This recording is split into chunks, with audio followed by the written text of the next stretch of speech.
Free online crash course Sushruta Samhita part 12। तो चलिए दोस्तों, सुश्रुत शारीर स्थान की तरफ बढ़ते हैं।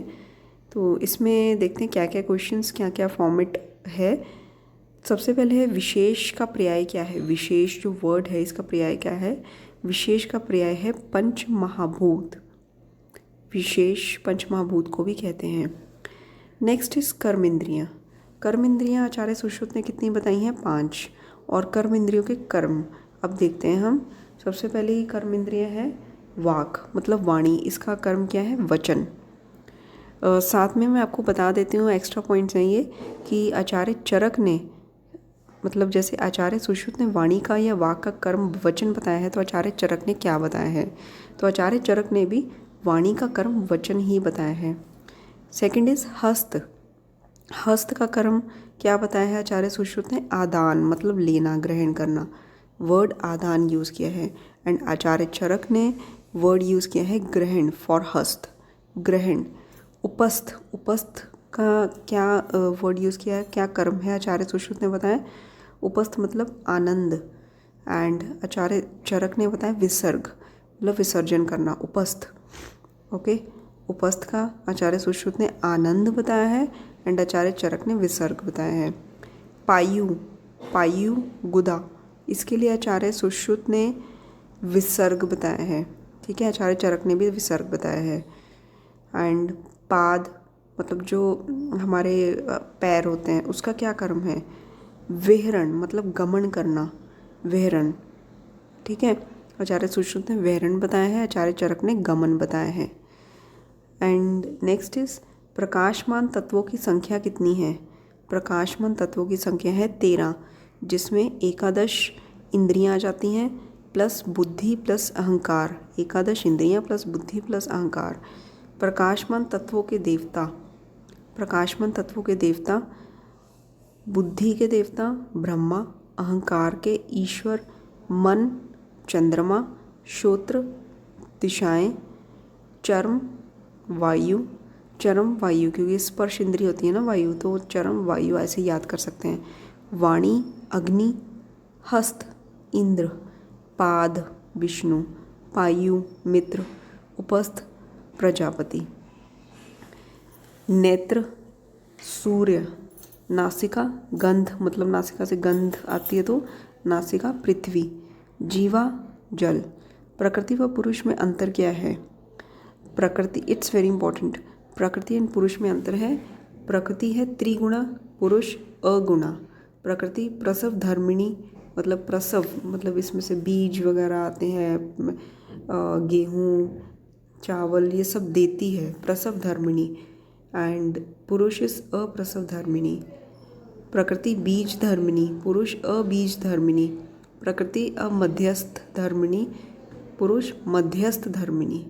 ठीक है, तो प्रकृति का एक का आप याद कर लेंगे तो दूसरे का तो ऑब्वियसली ऑपोजिट है ही है।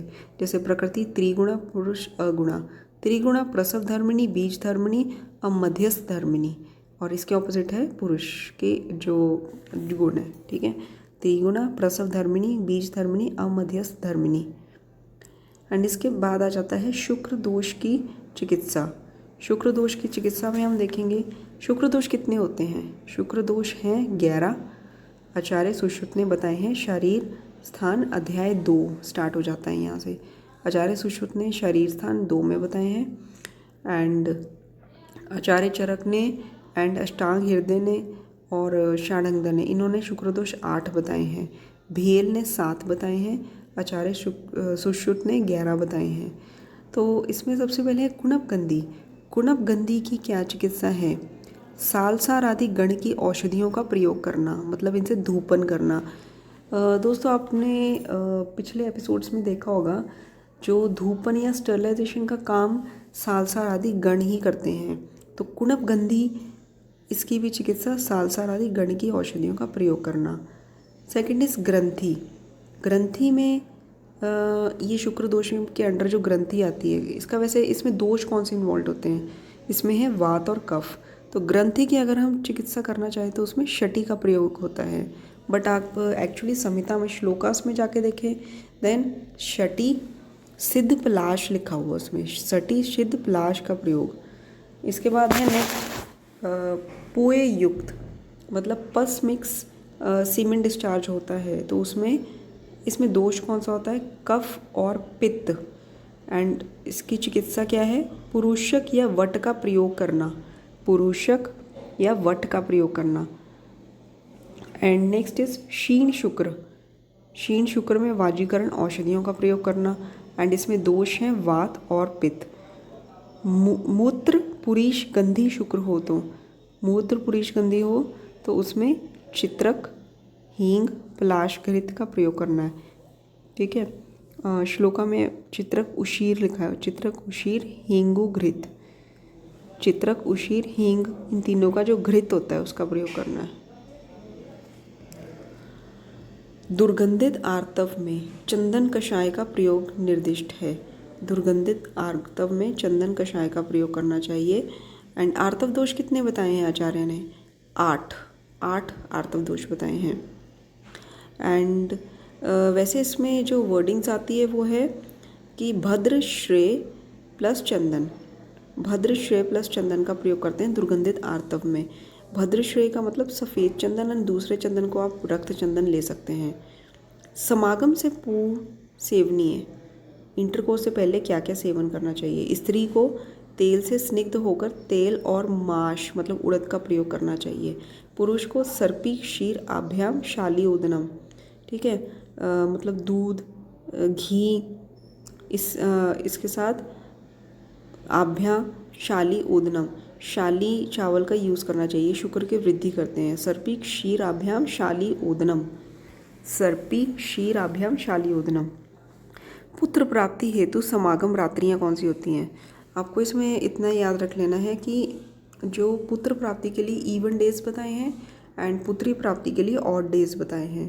तो पुत्र प्राप्ति के लिए जो 3 दिन तो आपके मेंसेस के हो गए, तो उसके बाद 4th day, 4th, 6th, 8th, 10th and 12 ये सम जो होते हैं ये पुत्र प्राप्ति के लिए। एंड 5th, 7, 9, 11 ये विषम होते हैं पुत्री प्राप्ति के लिए। सुश्रुत स्त्री शरीर में शुक्र की उपस्थिति मानते हैं, मगर गर्भ उत्पत्ति हेतु स्त्री आर्तव को ही उपयोगी मानते हैं। आचार्य सुश्रुत ने स्त्री फीमेल्स में शुक्र की उत्पत्ति मानी है एंड गर्भ उत्पत्ति हेतु स्त्री आर्तव को ही उपयोगी माना है, आर्तव ही उपयोगी है प्रेगनेंसी के लिए। Next is it's very important part, नपुंसक के भेद। नपुंसक के भेद कितने होते हैं, नपुंसक के भेद हैं 5, ठीक है, नपुंसक के भेद हैं 5। और वैसे इसमें 4 दिया हुआ है बट 4 इज़ नॉट करेक्ट, 5 होते हैं इसके, ठीक है। एंड क्लीबता के भेद कितने होते हैं, वैसे क्लीबता के भेद होते हैं 6, ठीक है। तो सबसे पहले है आसेक्य। आसेक्य इसका पर्याय क्या है, मुख योनि, मतलब जो योनि मुख से मैथुन करते हैं, आप ऐसा सोच सकते हैं। एंड इसके लक्षण क्या है, इसमें शुक्र प्राश्यम लभते, ठीक है। तो जैसे ही वो योनि को मुख में डालकर मैथुन करते हैं तो उसमें उनको उसके बाद इरेक्शन होता है। तो इसमें पित्रो अल्प बीजत्वा, मतलब शुक्र प्राशन से हर्ष होता है उनको। और ऐसी संतान कब होती है, जब उसमें माता पिता का शुक्र अल्प होता है, ठीक है। सबसे पहले आसेक्य पर्याय है इसका मुख योनि एंड शुक्र प्राशम लभते, और शुक्र प्राशन मतलब शुक्र जैसे मुंह में जाता है तो उससे उसको हर्ष मिलता है। Second is सौगंधिक। सौगंधिक है, इसको पूती योनि या नासा योनि भी कहते हैं, ठीक है, मतलब कि जो योनि या शेफ जो होता है उसकी गंध से ही उनको हर्ष मिलता है। योनि शेफ सौगंध्यम आध्रे। थर्ड इज कुंभीक। कुंभीक का पर्याय है गुद योनि, मतलब गुद में मैथुन से उत्थान। एंड फोर्थ इज ईशक। ईशक मतलब कि दृग योनि, आँखों से देखना, आँखों से देखा दृश्य, मतलब कि जो भी जैसे पॉर्न वीडियोस होती हैं आँखों से देख ली, दृग योनि। तो मैथुन देखकर ईर्ष्या से मैथुन में प्रवृत्ति होती है, ठीक है। एंड इसमें एक और बताया नहीं है, षंड। षंड भी है, इसका 5th भेद जो है षंड है। षंड में होता है नारी षंड, नर षंड। मतलब कि जब इंटरकोर्स के टाइम फीमेल मेल की तरह एक्ट करे या उस टाइम पे मेल फीमेल की तरह एक्ट करती है, देन उसको नरशंड या नारीशंड कहते हैं। ठीक है। एंड दो स्त्रियों में मैथुन से अनस्थि गर्भ की उत्पत्ति होती है, मतलब जो विदाउट बोन्स, अनस्थि गर्भ। तो नपुंसक के 5 भेद होते हैं आसिक के। ठीक है, इसको मुख योनि बोलते हैं, सौगंधिक, पूती योनि या नासा योनि। ठीक है। थर्ड इज कुंभीक, फोर्थ इज कुंभीक मतलब गुदी योनि। आप इसके पर्याय से ही समझ जाएंगे कि इसके लक्षण क्या हैं। एंड ईशक मतलब दृग योनि, मतलब दृष्टि, दृष्टि से ही देखकर मैथुन में प्रवृत्ति होती है। And fifth is शंड। ठीक है, आसेक्य, सौगंधिक, कुंभीक, ईशक, शंड। सदैव ग्रहित गर्भा के लक्षण। सदैव ग्रहित गर्भा मतलब जिसने कंसीव किया हो, और उसके क्या लक्षण हैं। ये बहुत इम्पॉर्टेंट पॉइंट है, इसमें से कई बार क्वेश्चन आ चुका है। आचार्य सुश्रुत ने शारीर स्थान 3 में सदैव ग्रहित गर्भा के 6 लक्षण बताए हैं। एंड आचार्य चरक ने शारीर स्थान 2 में 8 लक्षण बताए हैं। तो चलिए देखते हैं आचार्य सुश्रुत के द्वारा बताए गए सदैव ग्रहित गर्भा के लक्षण। श्रमो ग्लानि पिपासा, श्रमो ग्लानि पिपासा, शक्ति सदनम, शुक्र शोणित बंध, सफुरन च योने। श्रम थकावट होनी, ग्लानि होनी, पिपासा प्यास लगनी, शक्ति सदनम, शक्ति मतलब लेग्स, लेग्स में पेन होनी, शुक्र शोणित का बंधन होना, कंसीव किया तो शुक्र शोणित का भी बंधन हुआ है, एंड योनि में स्फुरन होना। तो इसमें से कोई भी एक पॉइंट उठा के पूछ सकते हैं। शक्ति सदनम ये किसके लक्षण हैं? श्रम, ग्लानि, पिपासा, कोई भी पॉइंट उठा सकते हैं। और दूसरी ओर अगर हम आचार्य चरक द्वारा बताए गए लक्षणों को देखें तो उसमें निष्ठीविका, गौरव, अंग सदन, हृदय व्यथा, तंद्रा, अप्रसव। निष्ठीविका, गौरव, अंग सदन, हृदय व्यथा, प्रसव, अप्रसव एंड तंद्रा। तो इसमें निष्ठीविका एंड हृदय व्यथा, दिस इज़ वेरी इंपॉर्टेंट। ये अलग से उठा के पूछ लेते हैं कि ये किसके द्वारा बताए गए सदैव ग्रहित गर्भा के लक्षण हैं। निष्ठीविका, तंद्रा या हृदय व्यथा, स्पेशली हृदय व्यथा याद रखनी है आप। एंड नेक्स्ट इज ग्रहित गर्भा के लक्षण। ग्रहित गर्भा के लक्षण, या फिर इसे हम बोलते हैं गर्भिणी के लक्षण, या फिर इसे हम बोलते हैं ग्रहित गर्भा के उत्तरकालीन लक्षण। इन तीनों में से कोई भी पॉइंट ले लीजिए, सेम ही है। ग्रहित गर्भा, गर्भिणी या ग्रहित गर्भा के उत्तरकालीन लक्षण। इसमें क्या आता है? स्तन्यो कृष्ण मुक्ता, रोम राज्य, उदरमस्तथा, अक्षि पक्षमाणी च आपस्य समिल्यन्ते विशेषता। स्तन्यो कृष्ण मुक्ता मतलब जो ब्रेस्ट निपल्स है वो कृष्ण ब्लैकिश कलर के हो जाने। रोम राज्य उद्वंस तथा रोमों का, जैसे हम कहते हैं कि रोम खड़े हो जाने, वैसे होना। एंड अक्षि पक्षमाणी च अपयस्या मतलब कि जो आँखों के पक्षम हैं, आई लैशेज है, वो चिपके हुए होना। एंड अकामता छर्दयति बिना कामना के, नौजिया होना, वॉमिटिंग होना। गंध आदु द्विजते, गंध आदु द्विजते मतलब कि सफोकेशन, गंध आना अलग अलग तरह की, प्रसेक स्लाइवेशन होना, सदनम लेथार्जी होनी, च अपि गर्भिण्यम लिंगम उच्यते। स्तन के जो ब्रेस्ट निपल्स हैं वो ब्लैकिश कलर के होना। रोम राजी, एंड देन अक्षि पक्षमाणी च अपस्य, ठीक है। एंड अकामता छर्दी, नोजिया, वॉमिटिंग, गंध आदु दीजते, प्रसेक, सदनम, ये सारे गर्भिणी के लक्षण बताए हैं। गर्भिणी की उदर आकृति के अनुसार अनुमान कि पुत्र है कि पुत्री है, उसके उदर की आकृति देख के कैसे पता लगाया जा सकता है।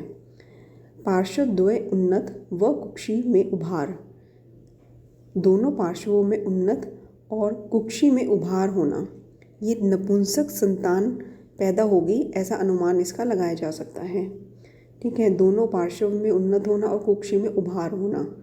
ठीक है, इसके बाद है मध्य निम्न द्रोणीभूतम उदरम मतलब मध्यम से, सेंटर में से निम्न है, उभरा हुआ नहीं है, और जो उदर है वो द्रोणी के समान है, तब युग्म संतान मतलब ट्विंस पैदा होंगे।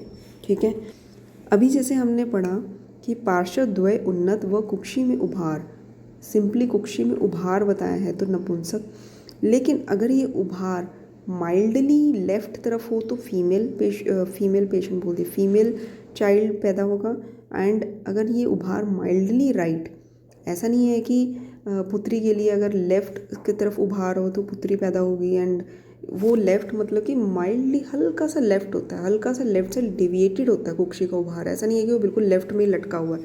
तो कुक्षी का उभार अगर लेफ्ट की तरफ डेविएशन है उसका लाइटली, देन पुत्री, एंड राइट की तरफ पुत्र। ठीक है, एंड द्रोणीभूत, जहाँ पे भी ये शब्द आता है द्रोणीभूत, उसका मतलब यही है कि युग्म संतान मतलब ट्विंस पैदा होंगे। ये सभी आचार्यों ने ये वर्ड द्रोणीभूत ट्विंस के लिए, युग्म संतान के लिए ही यूज़ किया है। नेक्स्ट इज प्राण। प्राण कितने प्रकार के होते हैं? प्राण होते हैं 12। ठीक है, यहाँ से हमारा सुश्रुत शारीर स्थान 4 स्टार्ट हो जाता है। प्राण होते हैं 12 प्रकार के, वात पित्त कफ सत्व रज तम, पंच इंद्रियाँ एंड भूतात्मा। ठीक है, शारीरिक दोष 3, वात पित्त कफ, एंड देन मानसिक दोष जो है सत्व रज तम, ये तो 6 हो गए प्राण, प्लस 5 इंद्रियाँ। ठीक है, एंड भूतात्मा। कला के भेद कितने हैं? कला के भेद हैं 7। कला के भेद 7 हैं। मांसधरा, रक्तधरा, मेदधरा, श्लेष्म, पुरीश, पित्तधरा, शुक्रधरा। मांस, मेद, रक्त, श्लेष्म, पुरीश, पित्त व शुक्रधरा। अच्छा, नपुंसक संतान के लिए अनुमान अगर लगाना है तो उसमें 2-3 पॉइंट्स और हैं।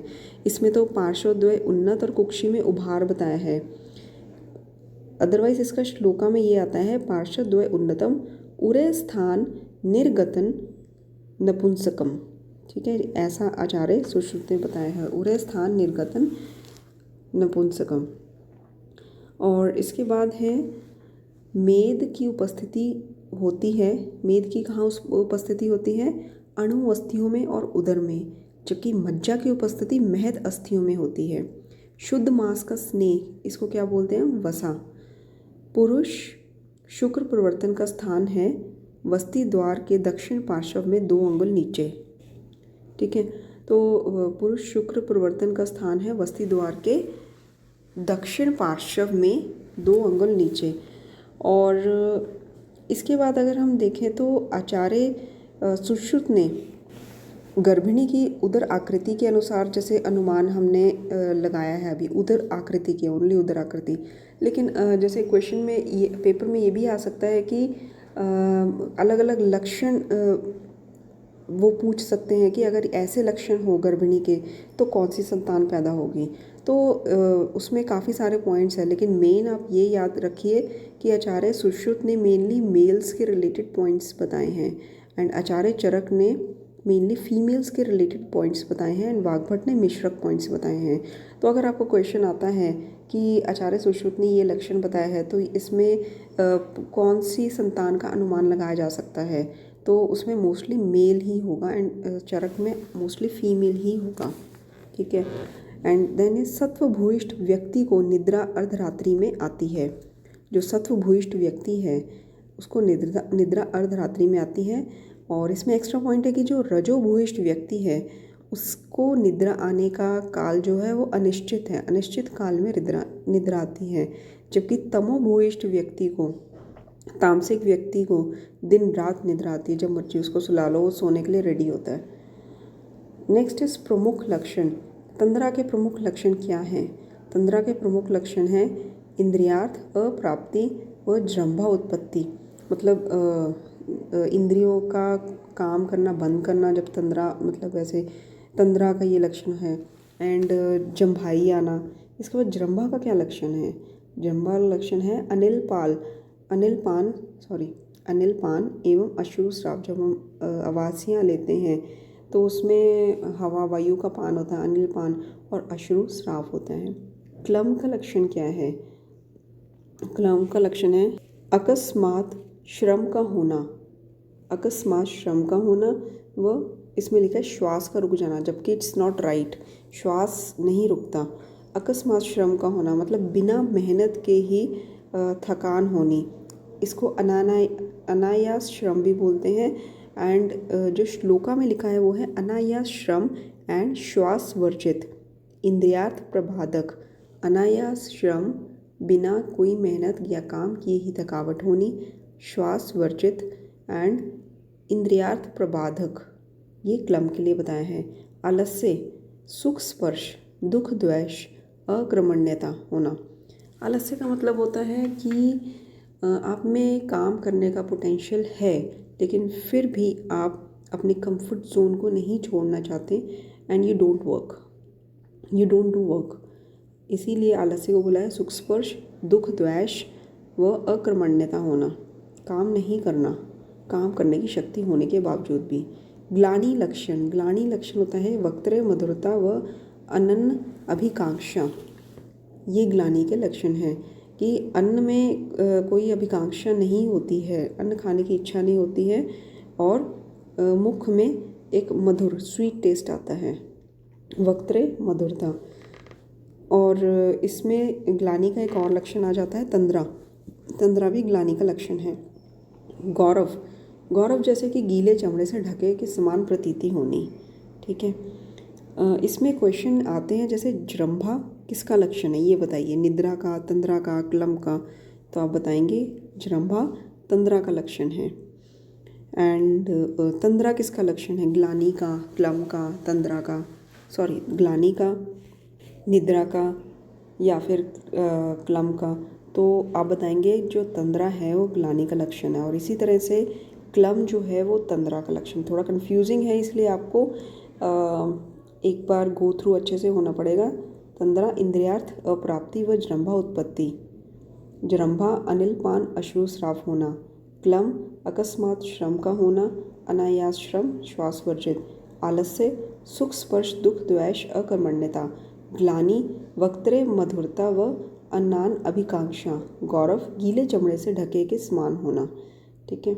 सुश्रुत ने नाभि को ज्योति स्थान माना है। एंड इसके बाद है कि जन्म उपरांत नहीं बढ़ने वाले अंग कौन से होते हैं, दृष्टि व लोमकूप। निरंतर बढ़ने वाले अंग होते हैं नख व केश, निरंतर बढ़ते हैं। और ये कौन सी व्याधि के पूर्व रूप बताए हैं, राज्यक्षमन प्रमेय, इसमें भी नख व केश निरंतर बढ़ते हैं। तामस काय के लक्षण क्या हैं, तामस काय पशु, नित्य स्वप्न में मैथुन दर्शन, मत्स्य, भीरु, मूर्ख, परस्पर अभिमर्दनश्च, वानस्पत्य, एक स्थान रति, नित्य आहार सेवी। मतलब तामस काय के लक्षण में नित्य स्वप्न में मैथुन दर्शन होना, भीरु होना, मूर्ख होना एंड एक ही स्थान पर, जैसे वनस्पति एक ही स्थान पर आराम करती, विश्राम करती है, और आहार सेवन मतलब बैठे रहना एक ही स्थान पर और खाना पीना, अपना भोजन करते रहना, कोई एक्सरसाइज नहीं करनी है, कोई हिलना डुलना नहीं है, बस आलस मचाए रहना। इसके बाद है हमारा स्टार्ट हो जाता है शारीर स्थान 5। स्त्रोत्स की प्रत्यंगों में गणना की है, आचार्य सुश्रुत ने स्त्रोत्सों की प्रत्यंगों में गणना की है और नव स्त्रोतांशी, स्त्रोत्स की संख्या बताई है 9, ठीक है। एंड आचार्य सुश्रुत ने स्त्रोत्स को मेन ऑरिफाइस बोला है, जैसे कि नॉस्ट्रिल, ईयर्स, ठीक है। तो इस तरह से जो भी मेन ऑरिफाइस है हमारी बॉडी में, गुदा, योनि, तो ये स्त्रोत्सों में आचार्य ने काउंट किया है। तो स्त्रोत्स कितने बताए हैं, 9। और प्राणों की संख्या बताई है, जो मैंने आपको पहले बताया, प्राणों की संख्या बताई है 12। बट आचार्य सुश्रुत ने, अगर आपके पास क्वेश्चन आता है तो आप 11 मार्क करेंगे, क्योंकि एकादश प्राण आचार्य सुश्रुत ने सुश्रुत उत्तर तंत्र में प्राण की संख्या 11 बताई है, ठीक है। हृदय उद्वेष्टन, ये किसका लक्षण है, हृदय उद्वेष्टन ग्लानि का लक्षण है, ये आप नोट कर लीजिए। एंड हृदय पिंडते, ये उत्क्लेश का लक्षण है, ठीक है। हृदय उद्वेष्टन ग्लानि का, हृदय पिंडते उत्क्लेश का लक्षण है। एंड नेक्स्ट इज कि योगवाही स्रोत। अब योगवाही स्रोत में रसवाही, रक्तवाही, ये सारे स्रोत आ जाते हैं, तो इनकी संख्या कितनी है, 22, ठीक है। स्रोत की संख्या 9, योगवाही स्रोत की संख्या 22। एंड आगे बढ़ते हैं हम मानस प्रकृतियाँ वैसे कितनी होती हैं, ये इसमें दिया नहीं हुआ, मैं आपसे पूछ रही हूँ। मानस प्रकृतियाँ होती हैं 16, जिसमें सात्विक 7 हैं, राजसिक 6 एंड तामसिक 3। ओके, एंड इन्हीं को आचार्य सुश्रुत ने महाप्रकृति बोला है, जबकि आचार्य वाग्भट ने महागुण बोला है। आंत्र की लंबाई कितनी होती है? पुरुष में 3.5 व्याम और स्त्री में 3 व्याम। श्लोका में ऐसे होता है कि आप पूछ लिया जाता है स अर्ध त्रिव्याम, ये किसकी लंबाई है? ये आंत्र की लंबाई है, स अर्ध त्रिव्याम मतलब 3.5 व्याम, और ये मेल्स में गिनी जाती है। एंड अर्धव्यामहीन, 3 व्याम किसकी है? फीमेल्स की, अर्धव्यामहीन। संधि के प्रकार कितने हैं? संधि के प्रकार हैं 2, चेष्टावा संधि जिसमें मूवमेंट होती है, स्थिर संधि जिसमें मूवमेंट नहीं है। जैसे कि चेष्टावा संधि में शाखा और कटी, और इसके साथ ही एक्स्ट्रा आप नोट कर लीजिए हनु, ये भी चेष्टावा संधि में आती है। जबकि स्थिर जो है वो अन्यत्र, जितनी भी संधियाँ हैं इसके अलावा, शाखा कटी हनु के अलावा जितनी संधियाँ हैं वो स्थिर हैं। संधि के भेद, ये भी बहुत इम्पॉर्टेंट है। संधि के भेद, संधि के 8 भेद हैं। कोर संधि, कोर उलूखल, समुद्ग, प्रतर तुंड सेवनी, वायुस्तुंड, मंडल, शाखावर्त। कोर संधि, this is very very very important. इसमें इतने क्वेश्चंस आ चुके हैं कि कोई पॉइंट ही नहीं छोड़ा।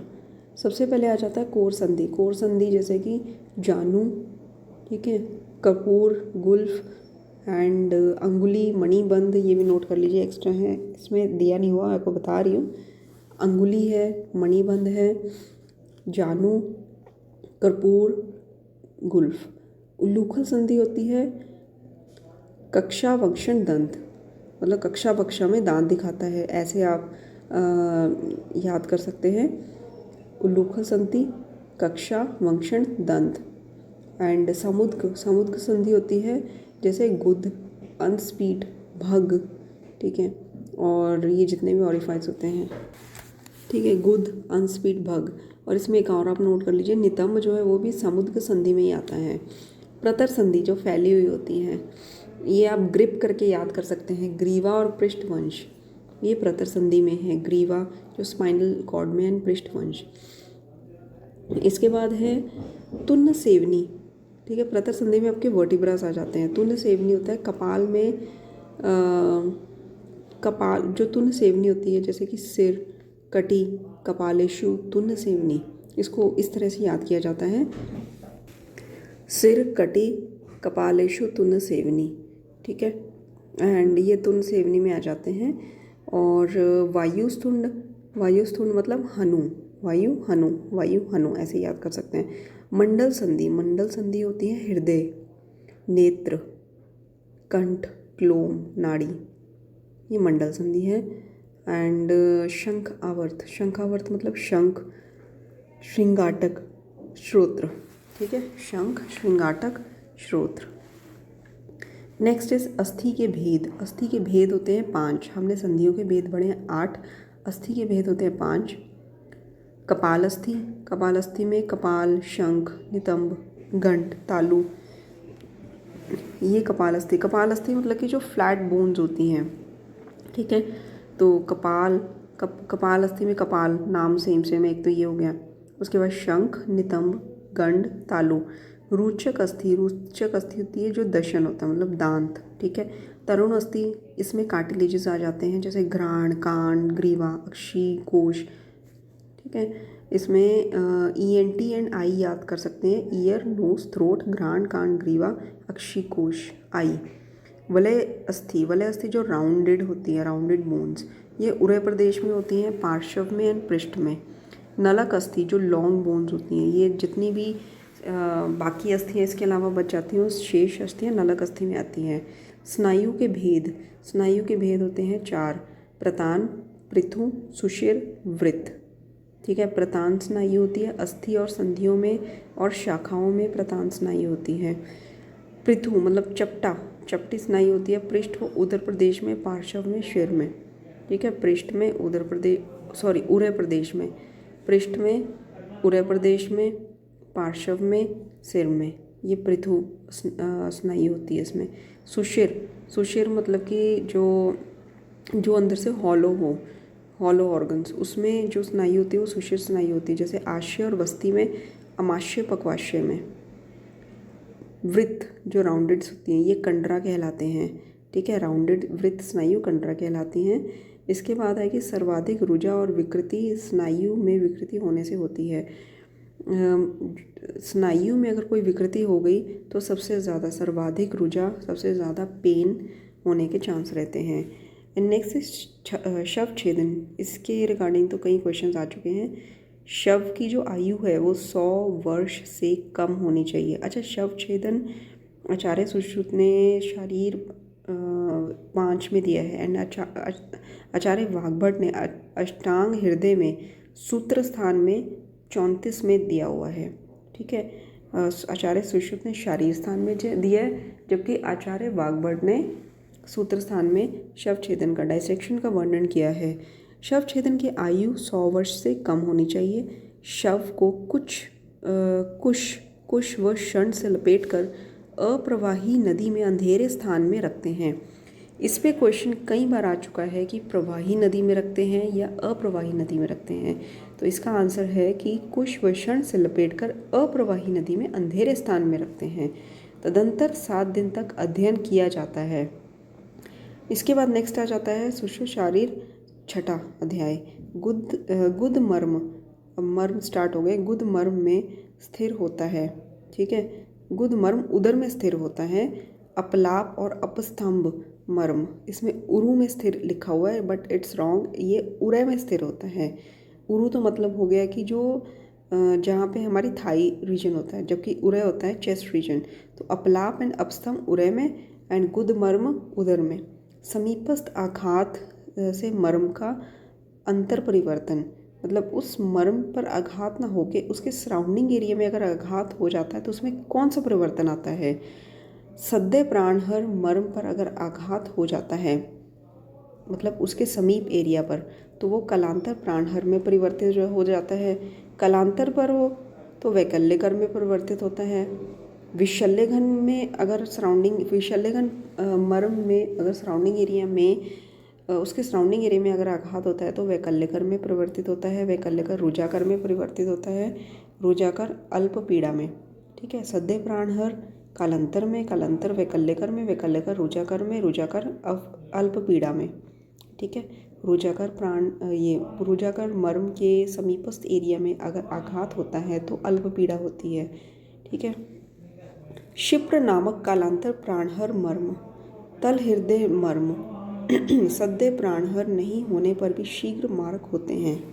क्षिप्र, ये क्वेश्चन आ चुका है। क्षिप्र नामक जो क्षिप्र और तल हृदय, सबसे पहला क्वेश्चन आता है क्षिप्र और तल हृदय, ये कलांतर प्राणहर मर्म के अंतर्गत आते हैं और ये सद्यहर प्राणहर मर्म नहीं है, फिर भी इस पर अगर आघात हो जाए तो शीघ्र मारक होते हैं, ठीक है।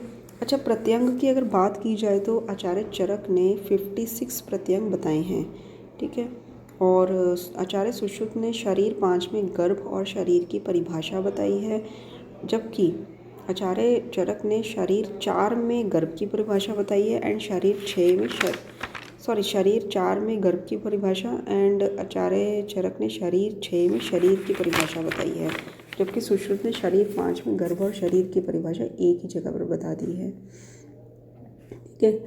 एंड मर्म के नाम और उस पर आघात के लक्षण क्या होंगे। क्षिप्र मर्म, इस पर अगर आघात हुआ तो ये आक्षेप से मृत्यु हो जाती है। क्षिप्र मर्म कहाँ होता है, ये शाखागत मर्म है, ठीक है। इसमें आक्षेप से मृत्यु होती है। अभी हमने पढ़ा कि ये शीघ्र मारक होता है और ये कलांतर प्राणहर मर्म है। एंकल, गुल्फ क्या होता है, एंकल, ठीक है। इस पर अगर हो जाए तो खंजता और रुजा होगी और स्तब्ध पादता, चलने में मुश्किल होगी, पेन होगी, लंगड़ा के चलेगा, ये सब चीज़ें।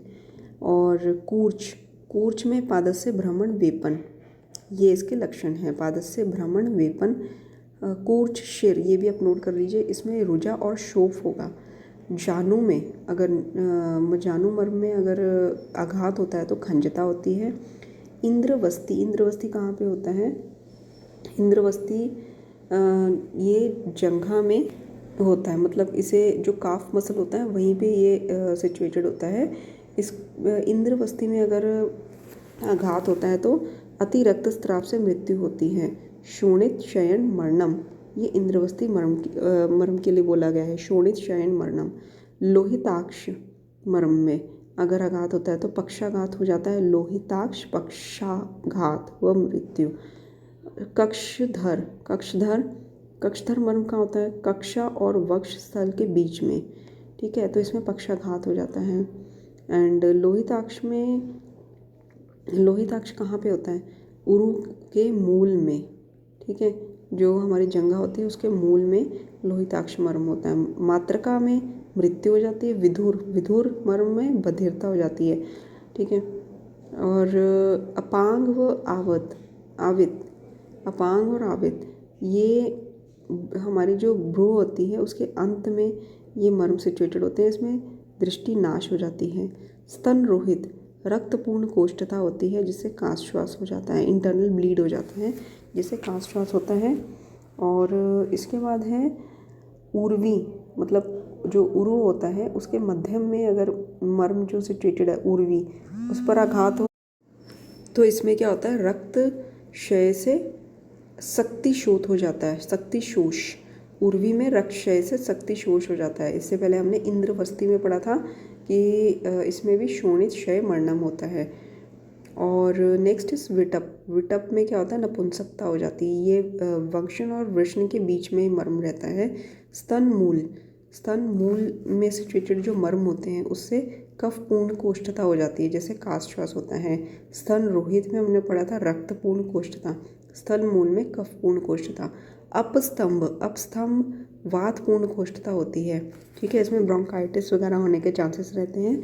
क्रिकाटिका, इसमें सिर का हिलना रहता है, ठीक है, मतलब जहाँ पे हमारा हेड है एंड हमारी नेक है, सिर और ग्रीवा जहाँ जुड़ते हैं वहाँ पे मर्म होता है क्रिकाटिका।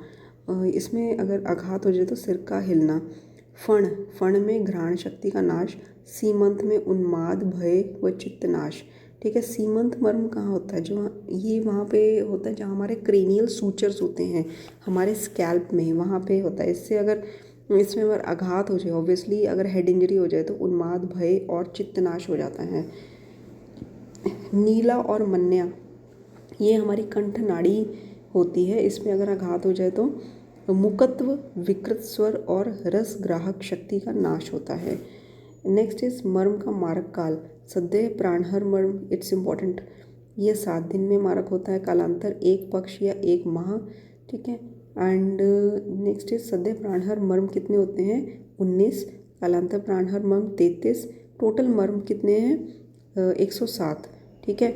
और अगर इनकी कैटेगरी वाइज डिवाइड करें तो रचना भेद से इनको डिवाइड किया गया है, देश भेद से मतलब लोकेशन के हिसाब से, एंड मारण के आधार पर इनके भेद किए गए हैं, ठीक है। सद्य प्राणहर मर्म 19, कालांतर प्राणहर मर्म 33 मतलब। एंड जो कालांतर प्राणहर मर्म है अगर इसके श्लोका में देखें तो वक्षो मर्माणी सीमंत तल क्षिप्र ऐसे करके श्लोक दिया हुआ है। लेकिन श्लोक में आप देखेंगे ये क्वेश्चन आ सकता है कि जो स्तन मूल है ये कौन सा प्राणहर मर्म है, स्तन मूल या स्तन रोहित? तो कालांतर प्राणहर मर्म के श्लोक में स्तन मूल या स्तन रोहित नहीं दिया हुआ है, इसमें वक्षो मर्माणी सीमंता ऐसे करके दिया है। तो स्तन मूल, स्तन रोहित, अपलाप, अपस्तंभ सभी 2-2 अगर लें तो वक्षो मर्म जो होते हैं ये 8 हो जाते हैं, मतलब वक्ष मर्म के अंतर्गत ये 8 मर्म आते हैं। 2 स्तन मूल, 2 स्तन रोहित, 2 अपलाप, 2 अपस्तंभ, तो ये कालांतर प्राणहर मर्म में आ जाते हैं, ठीक है। विशल्यगण मर्म कितने होते हैं? 3 उत्क्षेप, 2 उत्क्षेप, 1 स्थपनी। विशल्यकर मर्म होते हैं 44, ये हमारे ऑल 4 लिम्स में सिचुएटेड होते हैं, ठीक है। शाखा मर्म भी बोलते हैं इसे, 44 होते हैं। रुजाकर मर्म होते हैं 8, ठीक है। गुल्फ 2 मणिबंध और 4 कूर्च शिरांसी। तो दोस्तों आई होप आपको ये जो आज का एपिसोड है अच्छा लगा होगा, यूज़फुल लगा होगा। एंड इसी तरह से आप इसको रिपीटेडली सुनिए, क्योंकि इसमें आज मैंने जो मर्म बताए हैं एंड काफ़ी कुछ ऐसा बताया है जो कि आपको बार बार सुनने से ही याद होगा। अस्थि के भेद, संधि के भेद, स्नायु के भेद, और ये ऐसे टॉपिक्स हैं जिसमें क्वेश्चन भर भर कर आते हैं। एंड हमारे चैनल को सब्सक्राइब करिए ताकि आपको हमारे वीडियो का नोटिफिकेशन, हमारी डेली क्लासेस का नोटिफिकेशन रेगुलर मिलता रहे। जब भी आप हमारी क्लास अपलोडेड हो तभी आपको पता चल जाए कि हमारी क्लास आ चुकी है। एंड आप रिपीटेडली सुनिए एंड फिर हम टेस्ट भी लेंगे। तो तब तक के लिए टेक केयर, थैंक यू।